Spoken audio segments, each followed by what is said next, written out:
empecé a ver que realmente sin Dios yo no era nada. La nueva evangelización solo se puede dar por enamorados. Pero quiero lío en las diócesis.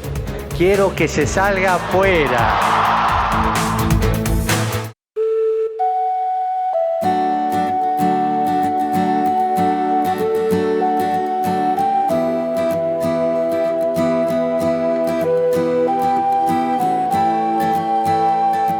Pues soy Jesús García, soy periodista, escritor, documentalista, reportero, he hecho un poco lo que se me ha ido dejando hacer, ¿eh? Y pues en principio pues tengo una vida muy rutinaria. Soy el séptimo en una familia de 7 hermanos en España. Nacer en los años 70, ya en la transición, eso significa que de una o de otra forma eres católico. Yo siempre digo que a mí esto de ser católico me viene de fábrica, como a los coches los accesorios, ¿no? Pues fui a un colegio católico, me bautizaron, por supuesto, catequesis, primera comunión. Al llegar a la adolescencia empiezas a tener flujos de información que no son los de siempre, que no son tu casa y el colegio. Muchas preguntas que te empiezas a hacer en la adolescencia y que no encuentras respuesta en casa, pues fuera tampoco es que encuentres respuesta, pero fuera te lo pasas mejor, por lo menos son más divertidas. Y en un momento dado pues abandoné la práctica de la fe, como a tantísimos cristianos católicos les pasa en Occidente y en concreto en España. Bueno, pues al final te vas alejando, no tienes un arraigo, vas perdiendo esa referencia, esa raíz, que al fin y al cabo es un poco la fe de tus padres, pero no es la tuya, ¿no? Y así fue, me alejé de la práctica de la fe, nunca dejé de creer en Dios, en realidad. Yo creo que eso siempre estuvo ahí, esa especie de presencia, de una certeza misteriosa, ¿no? Pero la Iglesia y los curas no me convencían, es más, me causaban cierto rechazo. Y las monjas también, o sea, yo pensaba de las monjas, por ejemplo, que eran unas fracasadas. Me hace gracia porque luego hice un libro de monjas, que yo me lo pasé pipa y aprendí muchísimo, pero un poco el punto de partida es ese, Pues además con una historia personal pues también, bueno, pues entretenida, pues un fracaso matrimonial muy jovencito, con todo lo que eso supone de crisis existencial, de momento catárquico, de buscar el sentido de la vida, y la verdad es que no lo encontré. Yo llegué a un punto en mi vida en que pensé que la vida no tenía ningún sentido, de verdad, y te empiezas a plantear cosas feas, sí.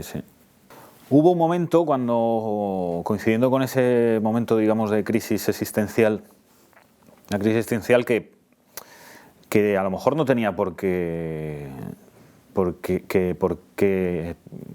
digamos, entrometerse en tu vida, ¿no? Porque pues profesionalmente bien, bueno, o sea, joven, con salud, buen trabajo, en fin, bueno, pues crisis afectivas tiene todo el mundo, pero bueno, la cosa es que es cierto que conocí a un sacerdote que se me metió en el bolsillo, y lo hizo quitándome peso de encima. La iglesia que yo había conocido hasta entonces era una iglesia que siempre ponía la pelota en tu tejado, y me refiero a la pelota de la salvación. Y yo no digo que no esté en tu tejado, o sea, tú tienes que aceptar esa salvación, obviamente, pero no es por tus méritos. Lo que Cristo nos viene a decir en la cruz es: yo con este sacrificio compro tu salvación. Lo que está en tu tejado es que me aceptes, que me ames, que me quieras, que me busques, que quieras hacer tu vida conmigo. Y este sacerdote un poco me quitó esa presión, ¿no? De que no dependía de mí, de que no se trataba de mi voluntad y de mi voluntarismo. Y fue muy bonito porque en una conversación era un sacerdote al que yo le dije que yo no podía rezar simplemente porque no me salía, ¿no? Y entonces él me dijo: pues no reces, ya rezo yo por ti.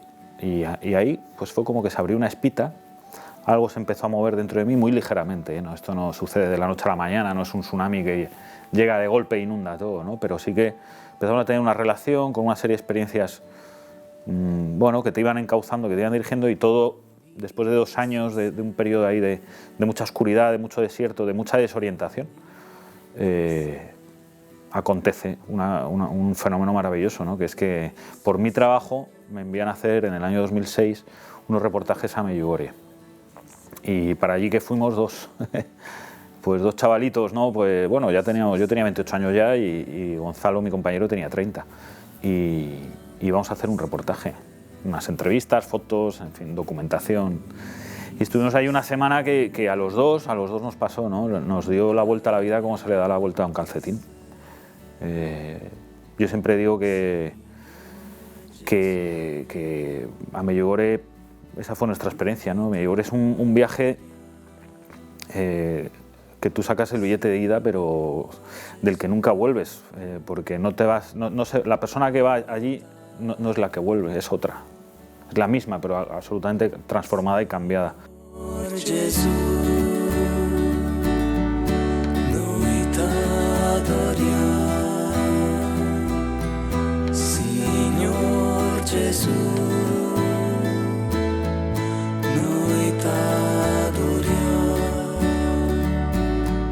El verano de 2005, que yo estoy en el peor momento de esa noche oscura, tenía un amigo, Rafa Lozano, que en paz descanse, que él decía, lo tuyo no es una noche oscura, es un eclipse. A ver cómo salimos de esta, ¿no? Y en el medio de ese eclipse viví un mes, es el verano de 2005, con una comunidad de la Renovación Carismática en un pueblo de Guadalajara. Una situación absolutamente impensable para lo que había sido mi vida hasta ese momento, aislado en un pueblo de 30 habitantes, sin móvil, un pueblo sin bar, que yo creo que es el único pueblo de España que no tiene bar, y viviendo con un cura y con unas monjas que además eran carismáticos, con todo lo que esto supone, que era una experiencia llamativa cuando menos. Y entonces ellos, en esa experiencia, me hablaron de la frase concreta del padre Carlos en una conversación fue: tú sabes que existe un lugar en la tierra en el que puedes tocar el cielo con la punta de tus dedos.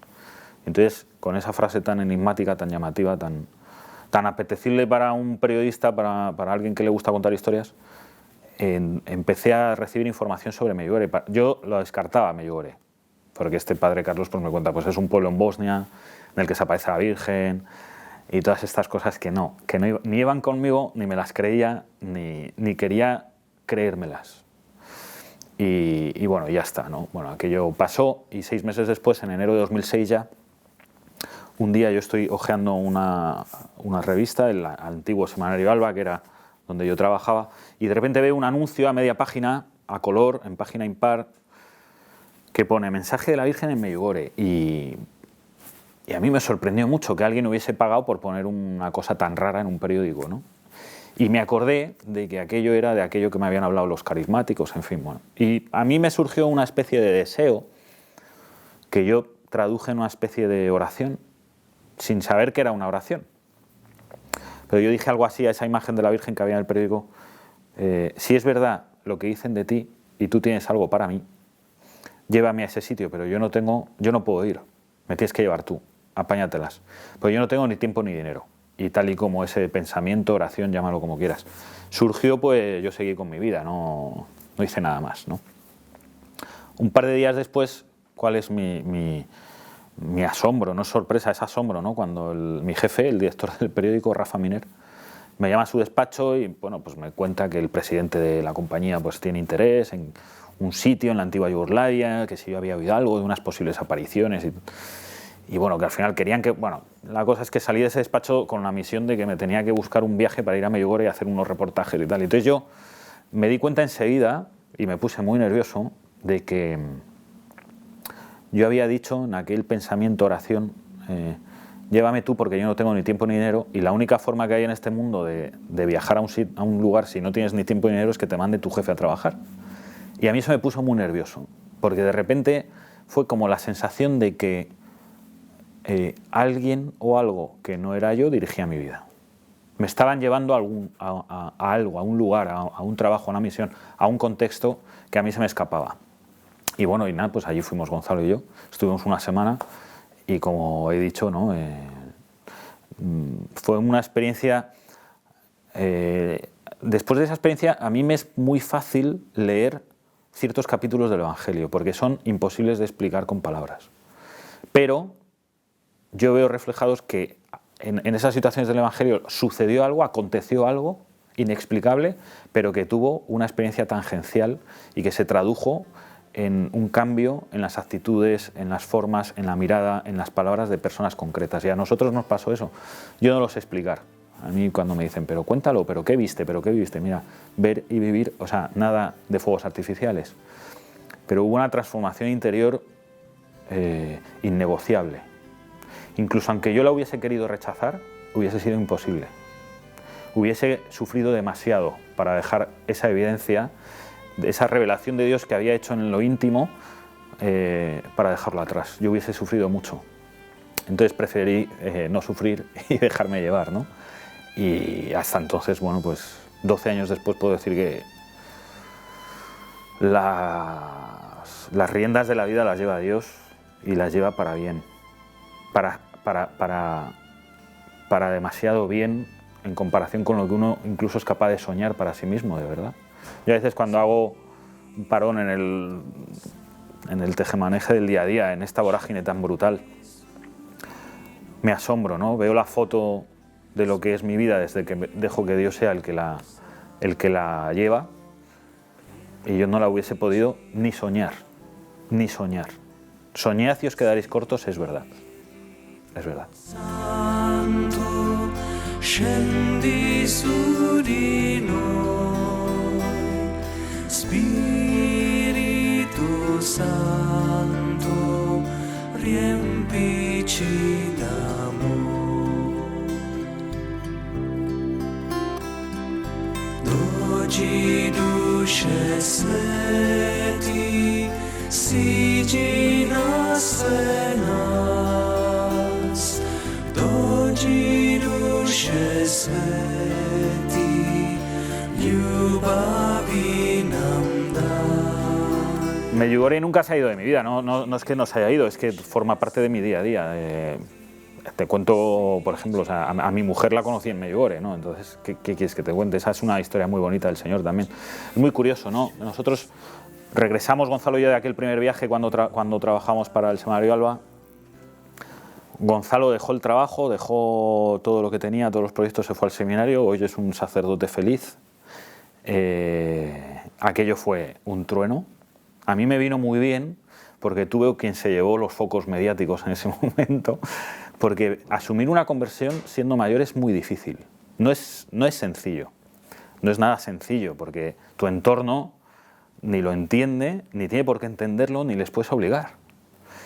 Y para ellos el contexto sigue siendo el mismo, y tú sigues siendo tú. Sin embargo, tú has cambiado, y es un lío de narices. O sea, para todo el mundo, a todo el mundo se le mueve un poco el piso. De hecho, hay gente que, bueno, se aparta, se aleja, y hay situaciones de las que te alejas tú. Bueno, la cosa es que Gonzalo se fue al seminario y a mí me surgió la oportunidad de escribir un libro, contando que era Medjugorje, y fue un trabajo fascinante. Yo creo que de todos los trabajos que he hecho en mi vida, que algunos han sido, de verdad, experiencias que no se pueden ni soñar, aquel fue el que marca todo ya, el que marca ya todo lo demás. Y fue un trabajo precioso, que tardé 10 meses en hacerlo, y bueno, pues asombroso. Y fue mucho más asombroso lo que vino después de escribir el libro de Medjugorje. ¿Por qué digo esto? Porque de repente yo empecé a conocer gente que sin haber ido a Medjugorje, aquel trabajo le impactaba tanto como me había impactado a mí haber ido a Medjugorje. Lo cual a uno le puede atacar la tentación de la vanidad. Sin embargo, es tan evidente. Porque uno dice, vale, yo escribo bien, pero no tanto. O sea, yo soy bueno, pero no tanto. Yo puedo entretener, puedo distraer, puedo informar, pero yo no tengo capacidad para transformar el corazón y la vida de una persona. Eso es algo de Dios. Y a mí me ha pillado por en medio, gracias. Soy un testigo privilegiado de la obra de Dios a través de un trabajo. Pero vivir esa experiencia de gente que te cuenta, leí tu libro y me cambió la vida. Y yo durante un tiempo recibía muchos testimonios de personas que se convertían después de leer el libro de Medjugorje. Bien porque se lo leían, bien porque iban allí, en fin. Y yo tenía una herida con el Señor, porque yo decía, esto está muy bien, pero ¿qué hay de lo mío? Es decir, yo he escrito un libro de la Virgen, a la gente le cambia la vida, pero la mía sigue igual. Yo necesito, en el sentido de que yo necesito una respuesta para mi vida. Yo necesito saber dónde se va a arraigar mi vida, cuál es el proyecto de vida. Cura no voy a ser, monja tampoco, entonces ¿qué hay de lo mío? Y yo le reprochaba eso a Dios, le pedía la factura. Sin embargo, el Señor, con mucha gracia y con mucha contundencia, pues como hay un pasaje del libro de Job en el que Job le discute con Dios, ¿no? Y le echa en cara a Yahvé, al final ya, pues todas las cosas que le han pasado, yo siempre te he bendecido, siempre te he dado a ti gracias, y sin embargo me lo pagas así. Entonces Dios termina el debate diciendo, Yahvé le dice a Job, ¿dónde estabas tú cuando yo creé el mundo? Como diciendo, cállate. Entonces a mí el Señor me dijo, cállate. ¿Por qué? Pues mira, es una historia muy bonita. En un pueblo de Madrid, cerca de Alcalá de Henares, en Mejorada del Campo, hay un señor que se llama Antonio, que él es comercial. Y bueno, pues tiene un matrimonio y tiene a sus hijas. Y un buen día en el Corte Inglés de Alcalá compró el libro de Medjugorje y lo dejó encima de la mesa de su casa. Y la primera que llegó a casa, su hija mayor, cogió el libro, se lo leyó de un tirón. Y esa misma tarde le dijo a su padre, papá, yo este verano me voy a Medjugorje. Y su padre se quedó un poco diciendo, madre mía, a ver, espérate, a ver qué es esto. Yo no me he leído el libro, lo he cogido un poco por curiosidad. Bueno, total, que esa chica pues, se fue ese verano a Medjugorje con su hermana y se apuntaron en un viaje a Medjugorje, pues de tantos que hay, tú te metes en Google y hay muchísimas ofertas, ¿no? Y se metieron, yo creo que en la más rara de todas, en la menos apetecible, que era un viaje a Medjugorje. A Medjugorje se puede ir, obviamente, pues puedes ir de muchas maneras, ¿no? Lo normal es ir en avión, porque está en Bosnia. Pero había un viaje que era en autobús, 3 días y medio de autobús desde Madrid a Medjugorje, y luego la vuelta también 2.500 kilómetros más, ¿no? Y en ese viaje estaba yo, y entonces, ¿qué es lo que pasa? Que 3 días de autobús dan para mucho, ¿eh? Dan para hablar mucho, para conocerse mucho. Y de ahí surgió mi familia, ¿no? Mi matrimonio y mi familia. Y entonces, Dios, con esta historia que me dijo, que con ese libro también había cambiado mi vida, pero necesitaba tiempo, ¿eh? Entonces, cállate, deja de discutir. Fue una lección preciosa y bien bonita. Y efectivamente, claro, como Medjugorje es nuestra casa, y Medjugorje está en nuestra casa.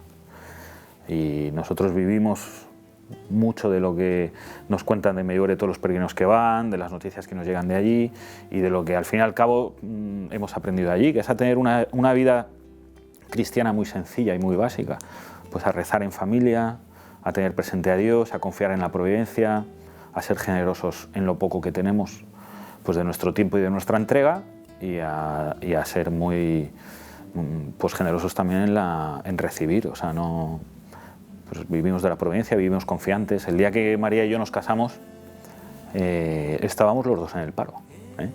Y muchas personas pues nos aconsejaron, ¿no? Pues muy sensatamente, ¿no? Oye, que parar esto, vamos a esperar, vamos a ver qué. Pero nosotros tuvimos claro desde que se dio esa circunstancia, pues pusimos fecha para la boda y luego nos vinieron los dos paros, ¿no? No pusimos la fecha para la boda, pero dijimos, mira, este es un proyecto de Dios y Dios lo va a sacar adelante, y lo está sacando adelante mucho mejor de lo que hubiésemos sacado nosotros si hubiésemos tirado por nuestro... Bueno, pues fiándonos de nuestras capacidades, ¿no? Que al final tenemos muchas más incapacidades que capacidades, y ahí es donde Dios se hace fuerte y presente en el día a día, pero vamos, de una forma abrumadora. Sí. Emmanuel, il suo nome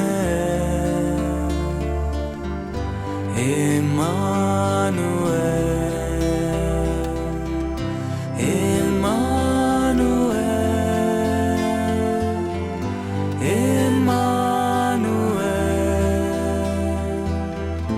il suo nome Emmanuel.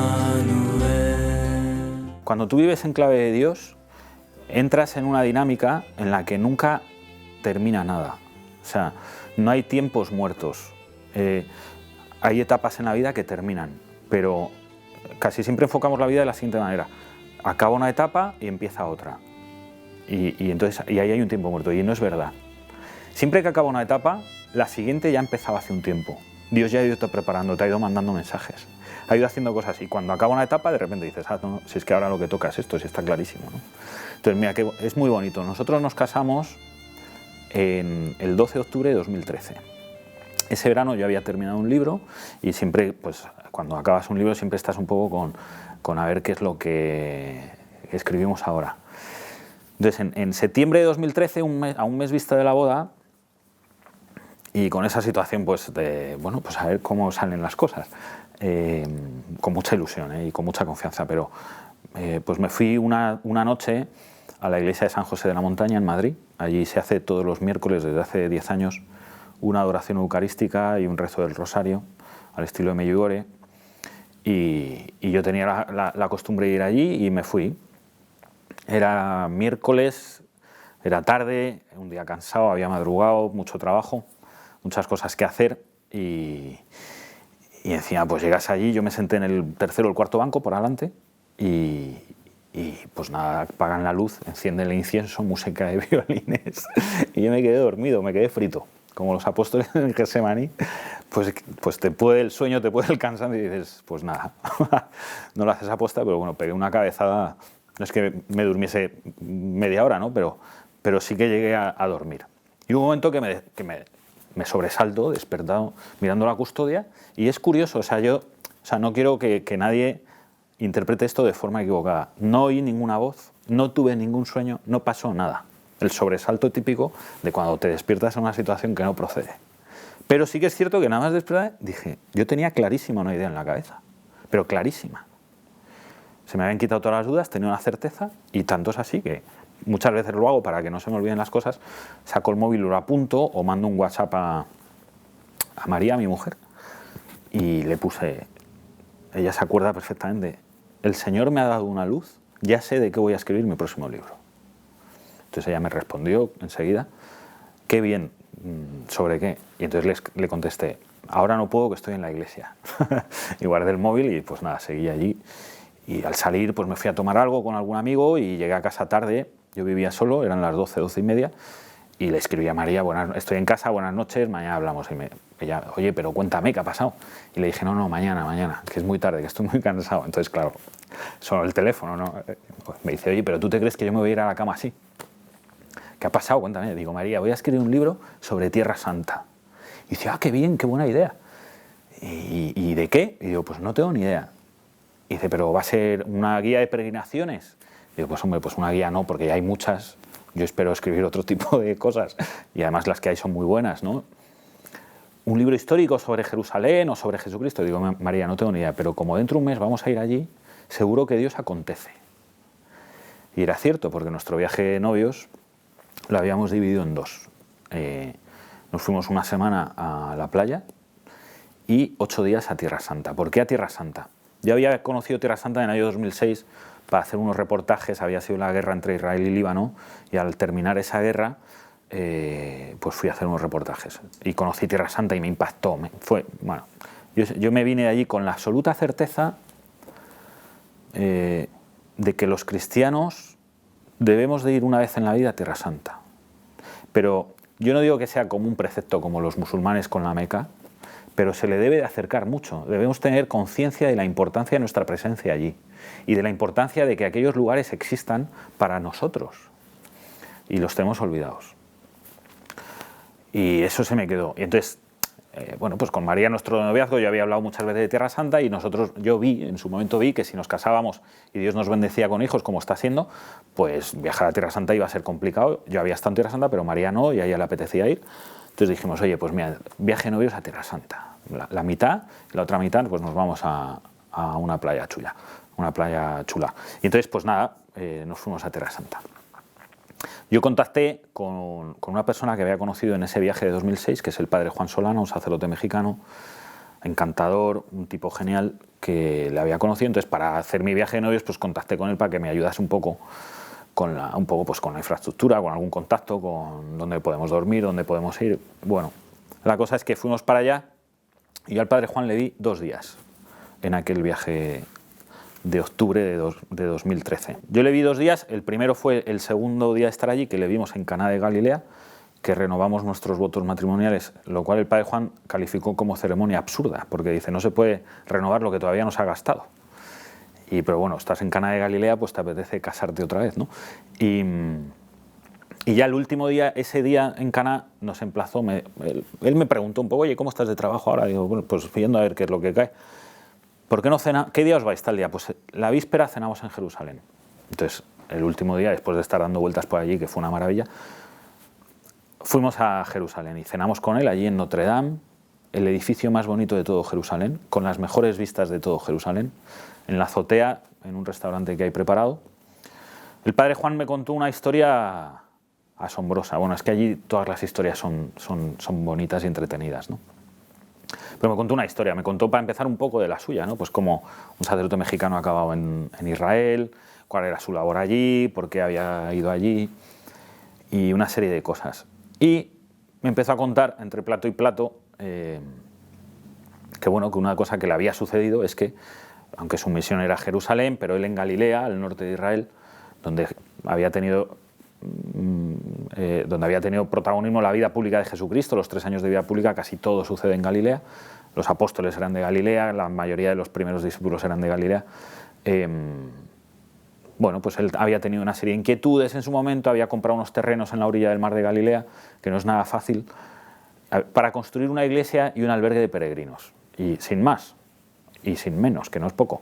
Pero bueno, pues después de una serie de peripecias y de experiencias, había conseguido comprar los terrenos, se había dispuesto a construir la iglesia y me contó que cuando habían iniciado las obras, se encontraron con un problema.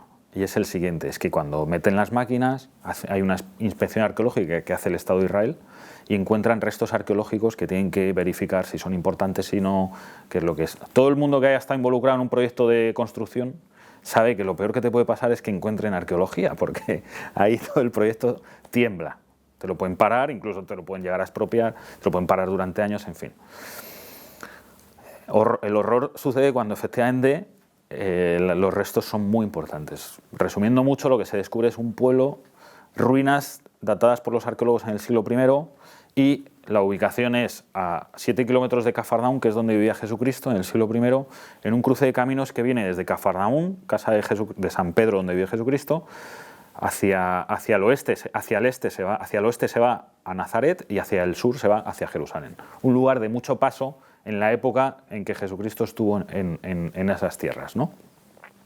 Y es un pueblo muy importante. Con el paso del tiempo le ponen nombre y es el pueblo de Magdala, el pueblo de María Magdalena. El pueblo de María Magdalena y el pueblo en el que había vivido, por ejemplo, Flavio Josefo, desde el que escribió muchísimos de los libros de historia que tenemos de Flavio Josefo. Bueno, un lugar importante. Y, sobre todo, habían descubierto un edificio muy importante que era una sinagoga. En todo Israel no había 6 sinagogas tan antiguas como esa, de tiempos de Jesucristo, pero en Galilea era la primera que se encontraba de tiempos de Jesucristo, porque la de Cafarnaún está construida sobre la de tiempos de Jesucristo, pero es una construcción posterior. Bueno, la cosa es que un descubrimiento universal, histórico. El padre Juan me lo va contando y bueno, pues oye, es una historia bonita, interesante, asombrosa, el pueblo de María Magdalena, quién era esta mujer, en fin, una conversación que fuimos deshilachando y que al llegar al postre y ya al final todo termina en que el padre Juan, un poco timorato, me dice, oye, ¿tú te vendrías aquí a escribir un libro para que conservásemos esta historia? Entonces María, que estaba a mi derecha, dice, no me lo puedo creer.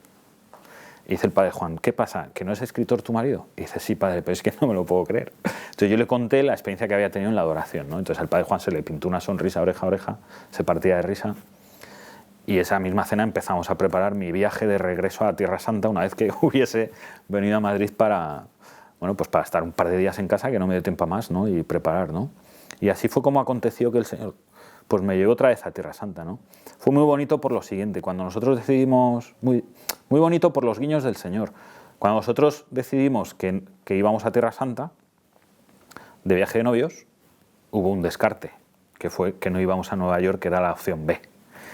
Y la cosa es que, bueno, pues aquel año yo estuve yendo y viniendo a Tierra Santa. En una de esas ocasiones viajamos mi mujer y yo por un mes a las excavaciones, a Galilea, porque yo necesitaba trabajar en las excavaciones y entrevistar allí a la gente, documentarme allí y vivir empaparte un poco de aquello, ¿no? Yo no quería escribir un libro que tiene un componente de arqueología muy profundo sin haber hecho arqueología.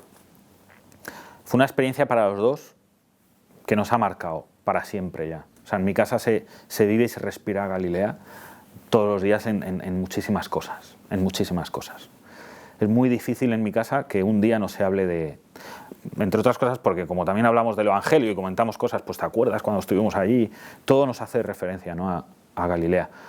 Y bueno, pues aquel año al final, María incluso hubo un momento que se vino un mes, ella seguía en paro, y dijimos, fíjate qué bonitos los detalles de la providencia. Si tú tuvieses trabajo, Yo me tengo que ir un mes, estamos recién casados. Si tú tuvieses trabajo no podrías venir y estaríamos diciendo qué pena, qué envidia, cómo me gustaría ir contigo. Pero bendito sea Dios que en sus manos una situación dramática, como es una situación de que una persona esté en paro, en manos de Dios se convierte en una bendición. Y pudimos tener esa experiencia que ya es para siempre. Ya es para siempre. Mi mujer iba a encontrar trabajo antes o después, pero no sabemos cuándo podemos ir los dos a Galilea juntos durante un mes, ¿no? Y aquello se quedó allí, para siempre, ¿no? Y al regresar, pues bueno, yo siempre que escribo un libro, para iniciar el libro me aíslo una semana. Está el famoso síndrome del folio en blanco, ¿no? Que es como empiezan los escritores un libro, ¿no? Un folio en blanco al principio da como mucho vértigo porque pueden ser muchas formas y quieres hacer la buena para no tener que volver a empezar de cero. Bueno, yo me voy una semana en junio a un monasterio en Huesca para empezar a escribir. Se queda María en casa y regresando de ese viaje de Huesca nosotros teníamos solo un coche que era mi coche de tiempos inmemoriales, un Ford Fiesta muy viejo. Solo teníamos ese, ya habíamos empezado a pensar que había que cambiar de coche porque María ya estaba embarazada y claro, solo con un coche y además un coche pequeño pues no íbamos a ningún lado, ¿no? Bueno, dándole vueltas a ver cómo, pues lo mismo, pues Dios apañará, ya veremos, él nos dirá qué hacer. Volviendo de aquel viaje de Huesca con 20 o 30 páginas de libro escritas, en Zaragoza, a la altura de Zaragoza, en el medio de la autopista, se me quema el coche. Empieza a echar humo aquello, tengo que llamar a la grúa, el coche se va para un lado, yo me voy por otro y la avería era una factura imposible que nos puso en la senda de algo mucho mejor, que es comprarte un coche nuevo. Y bueno, pues al final vas solucionando esas situaciones y no te planteas arreglar el coche viejo porque ya no vale para nada y es mucho dinero y te planteas comprarte un coche nuevo, que además necesitas un coche grande, y entonces nos compramos un coche nuevo. Cuento esto por lo siguiente, para que veamos, o sea, la experiencia del 100 por 1. Sacamos el coche del concesionario y al día siguiente me llaman del concesionario, me tenían que dar unos papeles y una serie de cosas, pero yo cuando descuelgo el teléfono me dice la chica del concesionario, entusiasmada, desbordada de alegría, en una situación que yo no entiendo: Jesús, enhorabuena, qué contenta estoy, tienes que venir, por favor, ven rápido, ven antes de que cerremos. Y yo decía, pero Beatriz, ¿qué te pasa? Tienes que venir, de verdad, es que esto no me ha pasado en la vida. Le digo, pero que yo creo que te has equivocado. Dice, no, tú eres Jesús García, ayer te llevaste un Renault Clio, matriculata. Digo, sí, soy yo. Tienes que venir, que os ha tocado el viaje. Y digo, ¿qué viaje? El viaje, hombre, el viaje que estamos sorteando. Digo, pero qué bien, yo no me había enterado de nada, pero efectivamente Renault tenía ese verano una promoción que si te comprabas un coche nuevo entrabas en un sorteo de un viaje. Entonces podías elegir entre 4 destinos: Riviera Maya, un crucero por el Mediterráneo, Dubái o Nueva York. Entonces, María y yo nos reíamos porque dijimos, fíjate que estuvimos dudando si ir a un sitio o si ir a otro y sabíamos que al que eligiésemos no íbamos a ir o cuándo iríamos. Y al final hemos ido varias veces a Tierra Santa y además invitados a trabajar, y vamos a ir a Nueva York invitados también, ¿no? Y así es el 100 por 1, así es la vida del que se deja hacer y el que lo espera todo con tus límites. A mí no siempre me sale, ¿eh? Pero Dios es así. O sea, el 100 por 1, cuando leemos ese pasaje del Evangelio, es cierto, es verdad, no es Star Wars, ¿eh? Y no es el Señor de los Anillos, es real. Eso sucede, eso acontece en la vida de las personas que viven en clave de Dios. ¿Todos los días? Pues de muchas maneras, sí. A lo mejor no tan llamativas o tan espectaculares, pero todos los días. Todos los días Dios acontece. Muchas veces, el otro día a mí me hacían una entrevista y me decían, ¿entonces tú vives de la providencia? Digo, a ver, yo vivo de mi trabajo, pero es que todos vivimos de la providencia. Los que se creen, hay gente que al final sí se cree que vive de sus méritos, ¿no? y de lo fantástico que es, ¿no? Pero al final es Dios quien te bendice. ¿Por qué? Porque te da capacidades para trabajar, te da medios para trabajar, te da medios para formarte. Y eso todo viene de Dios. Hay gente a la que no tiene los medios que tienes tú o que tiene otros. Entonces, todos vivimos de la providencia. En mi casa eso es el Evangelio, vamos.